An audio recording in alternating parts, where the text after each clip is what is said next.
La vie est en fait un vrai processus de création pour pouvoir devenir notre meilleure version et pour pouvoir être absolument optimal. Alors encore une fois, il n'y a pas une obligation de résultat, hein, peu importe.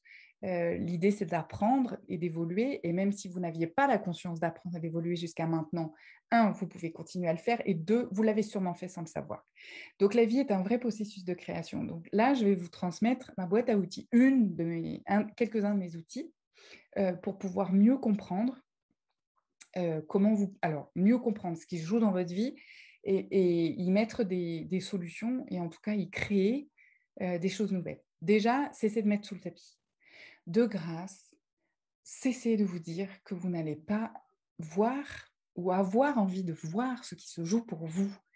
Vous vous disputez régulièrement avec telle ou telle personne, vous vous emportez, vous mettez en colère régulièrement, ou alors vous vous retranchez régulièrement dans votre grotte en décidant de ne plus parler, de laisser tomber, de nier telle ou telle chose. C'est ce que moi j'appelle mettre la poussière sous le tapis. C'est-à-dire qu'en fait, vous décidez que vous rangez ça tranquillement là-dessous et qu'à partir du moment où vous avez tout bien mis sous le tapis, le salon paraît nickel. Sauf que je vous rappelle que dans la vie, on marche sur le fameux tapis. Parfois même on saute dessus, par enthousiasme, quand on est joyeux, tout ça, ou on marche de façon déterminée. Et souvenez-vous, quand on marche sur le tapis et qu'il y a de la poussière dessous, la poussière ressort à un moment donné. Donc ça veut dire que tout ce que vous aviez planqué sous le tapis va forcément se remontrer à un moment donné. Donc de deux choses l'une, soit vous mettez de la poussière sous le tapis et ça ressortira quand vous n'en aurez pas envie, soit vous décidez d'enlever le tapis, de nettoyer ce qu'il y a dessous et ce sera nickel. Voilà, c'est un petit clin d'œil, mais pour vous dire que quand on décide de ne pas regarder quelque chose, de ne pas le voir ou de ne pas avoir envie d'y aller, en général, la poussière sort toujours. Deuxième chose, alors j'appelle ça l'outil des quatre possibles. Je vous ai donné tout à l'heure l'exemple d'une difficulté avec un supérieur hiérarchique. Les choses se répètent. J'ai eu une jeune femme en consultation, je me souviens, ça faisait 2 ou 3 fois, je crois qu'elle était licenciée, exactement pour les mêmes raisons. Et autant les 2 premières fois, elle n'a pas trop vu. À partir de la troisième, elle a commencé à se poser des questions en disant, bon, selon moi, c'est pas moi le problème, mais quand même, au bout de 3 fois, je commence quand même à me poser la question, et en tout cas suffisamment pour me poser des questions. Et donc, l'idée, c'est de dire, voilà, dans pareille situation, une prochaine fois, si une situation désagréable, douloureuse, violente, compliquée pour vous, devait se représenter, peu importe comment vous avez réagi cette fois-ci, en tout cas suffisamment, enfin, si vous avez réagi mais que ce n'était pas comme ça que vous auriez aimé que ça se passe, ou ce n'était pas comme ça que vous auriez aimé réagir, eh bien, posez-vous 30 secondes et posez-vous la question, comment pourriez-vous réagir une autre fois, une prochaine fois, si telle situation pouvait se représenter? Voilà. Vous vous posez en vous disant, voilà, cette fois-ci, j'ai réagi comme ça, mais j'aurais aimé ne pas m'énerver, ne pas descendre dans ma grotte, ne pas nier les choses, ne pas, peu importe. Eh bien, posez-vous, prenez un crayon et un stylo et dites-vous, dans l'idéal, comment est-ce que j'aimerais réagir? Et trouvez d'autres possibilités de réaction pour vous dans une situation identique à l'avenir. Le fait de l'écrire et d'en écrire 4 va vous permettre à un moment de créer des connexions neuronales différentes dans une situation automatique pour vous. Si vous avez l'habitude de vous mettre en colère le soir lorsque vous rentrez de l'école avec vos enfants, qui forcément ont envie de goûter, forcément ont envie de jouer plutôt que d'aller faire leurs devoirs, et que ça vous agace et que vous vous énervez, que vous criez, et que c'est pas OK pour vous parce qu'au final, vous finissez tous par vous exciter, vous vous énerver, et que c'est pas OK pour vous, posez-vous et réfléchissez à froid, pas sur le moment, à froid, comment vous pourriez faire autrement pour faire en sorte que les choses se passent bien en rentrant. Et donc, vous vous posez, vous réfléchissez, et bien peut-être effectivement de commencer par goûter, de commencer par les laisser jouer un quart d'heure, 20 minutes, nanana, et ensuite on s'y met, j'en sais rien, et pendant ce temps-là vous faites autre chose. 4 possibilités différentes de réaction dans pareille situation à l'avenir. Pas une, pas deux. Ça, vous vous souvenez de tout à l'heure, le slide, c'est blanc et noir. L'humain sait très bien le faire. Moi, ce que je veux, c'est que vous fassiez appel à votre processus de création. Tout et son contraire, c'est hyper facile pour le cerveau humain à trouver. C'est très facile. On est élevé par la dualité, on est élevé par le blanc et le noir, le gentil, le méchant, etc. Faites-en 4. Ça vous oblige à inventer d'autres possibilités auxquelles vous n'auriez pas pensé de façon spontanée, naturelle et automatique. Et ça vous permet d'en avoir plus et de créer des solutions alternatives. Et ensuite, vous testez. Celle-ci vous convient, celle-ci, vous avez tenté de la mettre en place, ça n'a pas fonctionné, vous la supprimez et vous en rajoutez une quatrième, vous en inventez une autre. Ayez toujours plein d'autres possibles dans votre mallette, dans votre carnet, de façon à pouvoir préparer vos connexions neuronales à réagir de façon différente une prochaine fois lorsqu'une situation identique se présentera. C'est ça la création. Libérer ce qui doit l'être. À un moment donné, c'est comme la poussière sous le tapis. Si vous n'allez pas chercher ce qui vous entrave, ce qui vous freine, ce qui vous bloque, ce qui vous empêche, bah, c'est comme le boulet au bout du pied, vous n'y arriverez pas en fait. Donc, à un moment donné, vous êtes aussi dans cette mission que vous vous êtes fixée en vous incarnant. Vous avez aussi décidé de vous alléger, de vous libérer d'un certain nombre de choses que vous avez vécues au début de la pièce de théâtre ou dans des vies passées. Donc, de grâce, faites ce job. Ok, ça ne sera pas agréable, ça va sentir le caca pendant un moment. Si vous avez les pieds dans le caca, à un moment donné, ça ne sera pas agréable. Mais si vous enlevez les pieds de la botte et que vous laissez la botte là où elle est, ça ira beaucoup mieux. Donc, c'est à vous de choisir, mais ce ne sera pas agréable sur le moment. C'est un peu comme un sparadrap qu'on enlève. Il faut tirer un bon coup pour que ça... Mais ensuite, c'est la liberté. Vous allez pouvoir aller là où vous avez envie. Obtenir autrement le bénéfice. Lorsqu'à un moment donné, on est bloqué dans une situation, lorsqu'on se retranche dans sa caverne, lorsqu'on se met en colère, lorsqu'on réagit de telle ou telle façon, c'est parce qu'on en retire un bénéfice, toujours. Le seul moyen de remplacer ce bénéfice, d'arrêter cette situation automatique, cette réaction automatique, c'est un, d'identifier le bénéfice et deux, de le remplacer par autre chose. Mettez autre chose à la place. Donc, quel exemple je peux vous trouver? J'en ai pas là tout de suite maintenant. Si, vous voyez la balance, voilà. Lorsque vous devez faire une présentation au travail, vous avez souvent tendance à procrastiner et à faire les choses au dernier moment.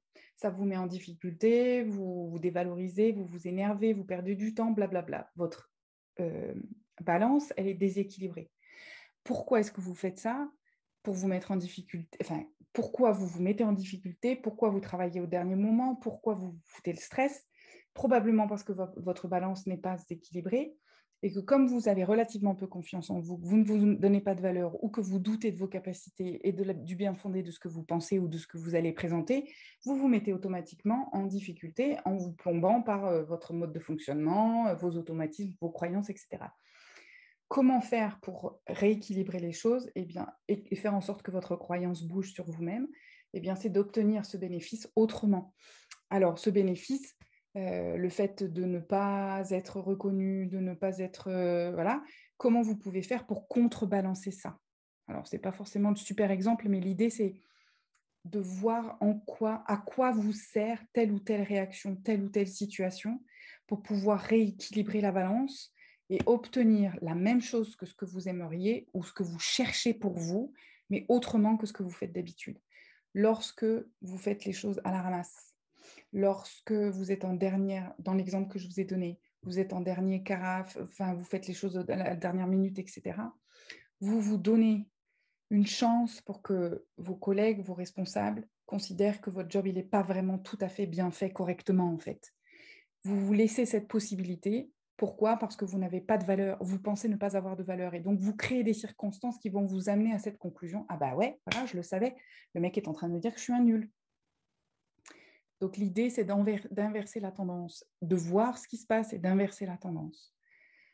Et de rééquilibrer correctement la balance pour vous, donc de vous remettre dans des circonstances normales. Je fais mon travail correctement, je le fais en conscience et je le fais du mieux possible pour me donner la valeur à l'identique de ce que je pense, de telle sorte à avoir un retour de mes responsables à la hauteur de ce que je pense de moi, pris en sens inverse. Et ensuite, on teste et on teste encore. C'est exactement la même chose que quand un enfant commence à marcher. Il va se casser la figure un certain nombre de fois avant de pouvoir marcher et courir. C'est exactement la même chose dans toutes les expériences de vie. Oui, parfois on tombe, oui, parfois on se fait mal, mais on se relève et on continue. Et on peut rester au sol pendant un moment parce qu'on a mal, un peu comme la chute du vélo, mais on se relève et on continue. Ne voyez pas d'espace-temps. Lorsque vous vous jugez, lorsque vous êtes par terre, c'est parce que vous êtes bloqué à cet espace-temps-là. Si vous reprenez l'espace-temps X après, X minutes, X heures, X semaines, X mois après, vous verrez que forcément vous vous êtes remis debout.